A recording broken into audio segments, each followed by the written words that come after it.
송재경의 개장 전략입니다. 송재경 디멘션 투자자문 대표 나와 있습니다. 안녕하세요. 네, 안녕하세요. 공교롭게도 이번 주 내내 증시가 조정을 받다 보니까 첫 질문을 이렇게 막 좀 텐션을 올리면서 하고 싶은데 간밤에 또 반도체 중심으로 미장이 좀 하락했습니다. 어떻게 보셨어요? 예, 그러니까 이게 항상 뭐 산 넘어 산, 좀 걱정스러운 한 주간이 좀 지나고 있는데 저희가 뭐 유가, 금리, 환율 이거 가지고 숨가쁘게 지금 이제 이번 주 4일차 지금 오고 있지 않습니까? 네. 다행스럽게 어제는 그런 매크로 변수들이 좀 안정을 보이면서 다행스럽게 좀 잘 넘어가나 했는데 아까 앞에서도 계속 지금 언급됐던 ASML 네덜란드발 그런 악재가 시장에 좀 악영향을 미쳤다 이런 이제 걱정이 들고 있고요. 다만 또 사실은 시장에 또 어제 금리를 안정화시키는데 미국의 베이지북 이 또 발표가 됐었습니다. 이게 이제 나쁜 뉴스가 이제 악재가 호재가 되는 건데 사실은 베이지북 내용 자체는 썩 좋지는 않았거든요. 이제 베이지북이라는 거는 아시겠지만 미국의 그런 12개 지역에서 연은이 소위 이제 전문가 설문을 통해 갖고 지금 너희 먹고 살만하니 잘 지내고 있니 이제 이거 질문하는 거거든요. 그렇죠. 기업들한테. 근데 생각보다는 이제는 비용 전가 어려워요. 그다음에 마진이 줄고 있어요. 이제 뭐 이런 얘기들을 좀 많이 하면서 오히려 금리 안정에는 좀 도움이 됐습니다. 다만 어제 ASML발 그런 이제 실적 악재, 걱정거리 이런 것들이 결국은 반도체 밸류 체인 전반에 있어서 어떤 영향을 미칠지가 이제 관건일 것 같고요. 그것을 해결해 줄 수 있는 게 결국은 오늘 발표될 대만의 TSMC의 실적 발표에서 뭔가 해결책이 나올까? 그것이 오늘 상당히 중요한 포인트가 될 거다 같다 이렇게 말씀드립니다.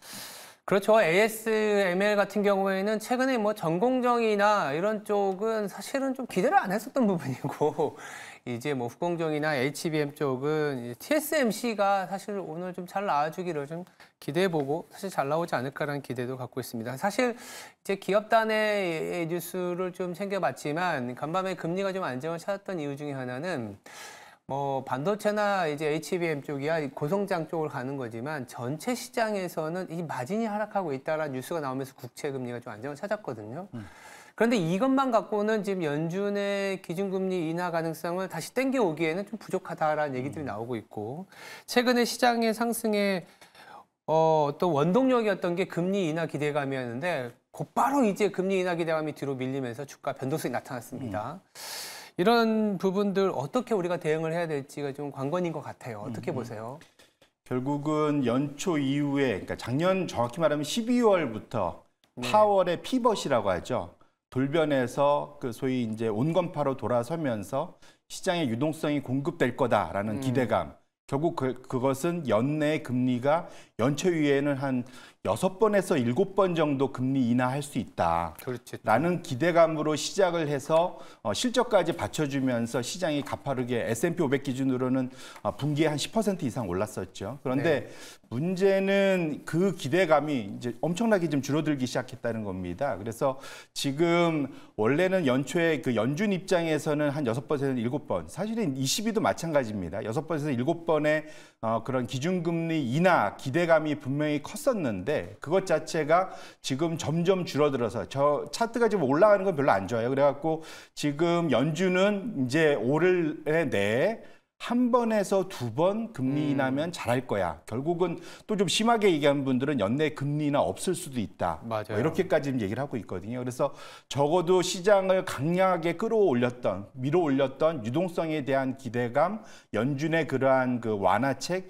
이것에 상당히 후퇴했다라는 것이 이제 첫 번째 걱정이고요. 다만 ECB 입장에서는 아직은 한 3번, 원래 6번 정도에서 3번 정도로 줄긴 했지만 여전히 연내 3번, 6월부터 시작할 수 있겠다라는 기대감이 있습니다. 여기에 대한 이제 물론 가장 큰 차이는 성장률의 차이겠죠. 경제 성장률이 미국은 역대급으로 지금 잘 나오고 있고 그 GDP 나오기 기준으로 1, 4분기가 2.8% 성장 예상을 하고 있고 그래서 지금 컨센서스 GDP 성장률이 우리 올해 연간 미국은 한 2%대 이상을 예상을 하고 있어서 치서오르사 오르고 있는데 유로존 쪽은 지속적으로 우하향해서 독일이 꺾이는 게 가장 컸죠. 했죠. 그러면서 0.5% 수준까지 완전히 내려가 있는 상태이기 때문에 그런 측면에서 놓고 보면 오히려 지금 상황에서는 유동성만 놓고 보면은 유럽이 좀 더 좋아 보인다라고 생각할 수 있고 중요한 것은 유동성에 대한 기대감이 줄어든다는 것은 네. 시장이 이제 멀티플로 결국은 같은 기업을 이익을 보더라도 후하게 칠 거냐 깐깐하게 볼 거냐에서는 이제는 상당히 깐깐하게 보게 되는 국면은 넘어간다는 측면에서 앞으로는 실적에 좀 더 민감해질 필요가 있겠다 이렇게 말씀드립니다.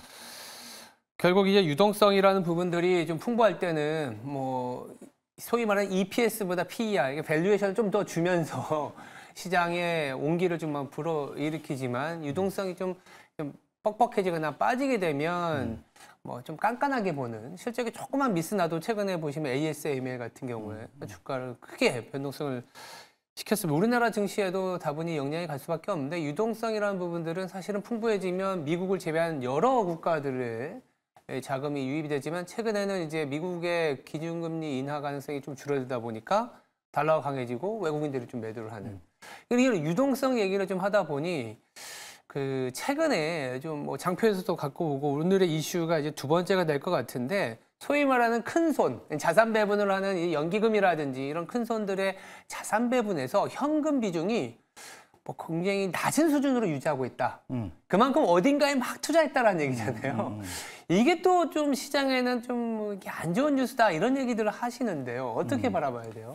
그러니까 이런 거죠. 모든 사람들이 이제 시소란 게 있지 않습니까? 머릿속에 한번 떠올려 보시면 시소에서 한쪽으로 모든 사람들이 몰리면 오히려 그쪽이 올라갈 게 아니라 떨어지죠, 밑으로. 네. 반면에 반대편에 한두 명 앉아 있는 부분은 위로 올라가게 되죠. 그러니까 이 상당히 역작용이 일어나는데 이제 대표적으로 나타나는 것이 투자자들이 모두가 다 좋게 봐서 그 주식을 갖고 있고 그 자산을 갖고 있으면 더 이상 올라갈 룸이 없어지는 이제 그러한 이제 오히려 이제 걱정거리가 생기는 거다 이렇게 보셔야 될 것 같은데요.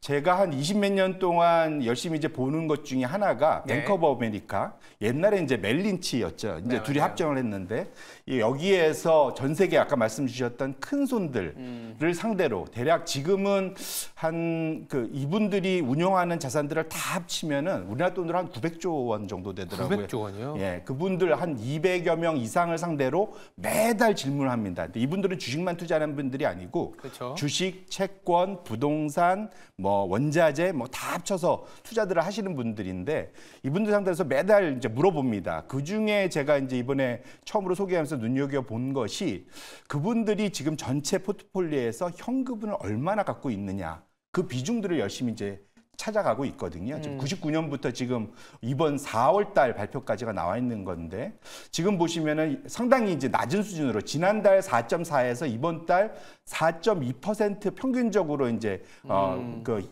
현금을 갖고 있다. 그럼 현금이 상당히 줄어 있는 거죠. 네. 근데 지금 보시면은 보통 저기에 선이 두 개가 빨간색이 거져 있는데 네. 제일 낮은 게 4%에 거져 있고 위는 5%에 그어져 있습니다. 이게 이제 이분들은 웬만하면 투자를 꽉꽉 채워서 하는데 네. 이것이 아이러니하게도 아까 시소 얘기를 했지만 사람들이 모두 다 현금을 비워서 어딘가에 투자를 많이 특히 이제 주식 같은 데 투자를 많이 한 거죠. 이렇게 하다 보면 4%에 근접하면 더 이상 누군가 따라서 사줄 사람이 없을 정도로 시장이 과열돼 있고 꽉 차 있다는 측면. 그래서 이걸 보통 역발상 매도 신호라고 표현을 합니다. 그래서 지금 상황에서는 아까하고도 비슷한데 유동성이 혹시라도 이제 더 이상 공급이 되기 어려운 시점에서 투자자들이 꽉꽉 채워서 투자를 한 상황에서 지금 상황에서는 오히려 지금 시장의 그런 그 실적에 대한 민감도, 악재에 대한 민감도가 훨씬 더 높아지는 시점이기 때문에 그래서 이제 포트폴리오 관리가 좀 더 보수적이 될 필요가 있겠다 이렇게 말씀을 드리겠습니다. 그렇죠. 보통 저도 이제 기억이 나는 게 주식은 뭐 팔아서 바닥이 되는 게 아니라 더 이상 팔 사람이 없어서 바닥이 만들고 천정도 누군가가 팔아서가 아니라 더 이상 살 사람이 없다 보니까 지금은 현금 비중이 낮다라는 거는 상당히 많은 포지션에 소위 말하는 또 위험 자산일 수도 있겠죠. 위험 자산에 자금이 좀 많이 들어가 있기 때문에 뭐 좀 뭔가를 팔아야 또 여력이 생긴다 이렇게 볼 수도 있겠습니다. 그래서 그런지 몰라도 최근에 주요 자산 중에요.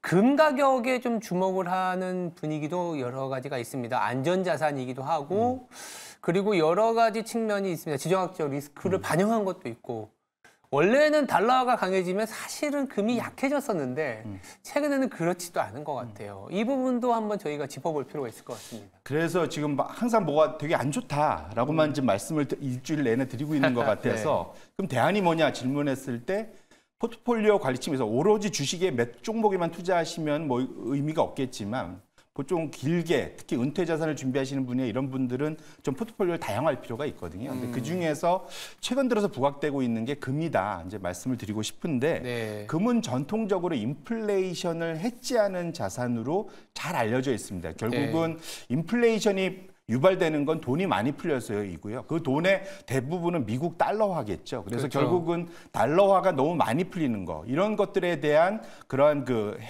해결 수단으로서 결국은 금의 선호도가 높아지는데요. 지금 차트가 열려 있네요. 그럼 결국은 현재 최근 들어서 미국의 달러화가 많이 풀렸다는 얘기는 미국이 정부가 채권 발행을 많이 해서 재정 부양책을 많이 썼다라는 얘기죠. 그래서 2000년도부터 지금까지 미국 GDP에서 미국의 공공부채가 차지하는 비중이 지금 검정색 선으로 나타나 있는데 과거 20여 년 전에는 60%에 불과하던 것이 가장 최근에는 거의 130%까지 올라왔습니다. 엄청나게 올라왔죠.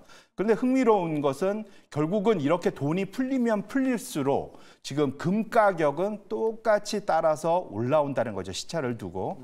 그런데 최근 들어서 결국은 어쨌든 금리도 안정되고 상대적으로 시장도 안정되고 이러려고 하는데도 불구하고 금 가격이 계속 튀어오른다. 이거는 지금 현재 그 미국의 의회 예산처에서 계속 1년에 한 2번 정도 앞으로 향후 10년, 20년간 미국의 공공부채가 어떻게 갈 거냐를 추정을 하는데 지금 향후 2050년 정도 가면은 지금 130%가 한 190%까지 올라가 있을 거다. 결국은 그러면 달러화가 앞으로 더 많이 풀릴 거다라고 보고 있고 그러면 달러화 가치가 하락할 수밖에 없고 이것이 결국은 물가를 끌어올리는 인플레이션 상황으로 연결될 거고 결국은 그것에 대응할 수 있는 것은 가장 전통적인 인플레이션 해지 자산인 금이 될 거다라는 그런 논리 때문에 최근에 상당히 단기적으로는 미국의 실질 금리와 반대로 움직이던 그런 미국의 그런 전 세계의 그런 금 가격이 상당히 우상향으로 치솟는 의미 있는 이유 있는 구조적 상승세로 가고 있는 거 아니냐 이렇게 볼 수가 있을 것 같습니다. 그래서 본인들의 그런 포트폴리오에 대략적으로 금을 일정 부분은 가져가는 게 좋을 것 같고요. 그런 측면에서 놓고 보면 연기금들이 대충 얼마 정도 포션을 가져가느냐 일종의 약간 힌트를 얻을 수 있겠죠. 대략 정도는 한 5% 정도를 가져가는 걸로 좀 알려져 있습니다. 그래서 대략 보신의 포트폴리오에서 저는 개인적으로는 포트폴리오에서 최대 한 자산에 대해서 10% 이상 넣는 거는 부담이기 때문에 대략 5에서 10% 내외에서 그런 금의 비중을 일정 부분 가져가는 것도 포트폴리오 관리 측면에서는 상당히 의미 있는 그런 움직임일 수 있지 않겠느냐 이렇게 말씀드립니다. 5% 정도는 뭐 충분히 편입을 할 수 있죠. 금은 또 실물뿐만이 아니라 ETF도 있고 아니면 뭐 골드 마이너라 그래서 또 아니면 골드 자체에 또 주식도 있기 때문에 여러 가지 방법을 통해서 약간의 해지 수단으로서도 좀 중요하지 않겠냐. 힌트를 드리자면 그런 소위 자본이득에서 수혜를 보시려면 금거래소가 한국 거래소 거래가 됩니다. 아, 그래요? 계좌 따로 여셔서 거기에서 아마 금을 사시고 거기에 놔두면 자본이득, 마치 주식 사면 우리가 자본소득세 안 내잖아요. 맞아요. 이빨도 비슷한 걸 하실 수가 있으니까 한번 알아보시고 한번 그것에 대해서 공부해 보실 필요가 있겠습니다. 돌반지가 굉장히 비싸졌기 때문에 금으로 또 해지하는 것도 괜찮을 것 같습니다. 이렇게 오늘의 주요 이슈 잘 다뤄봤습니다. 송재경 디멘션 투자자문 대표였습니다. 감사합니다. 고맙습니다.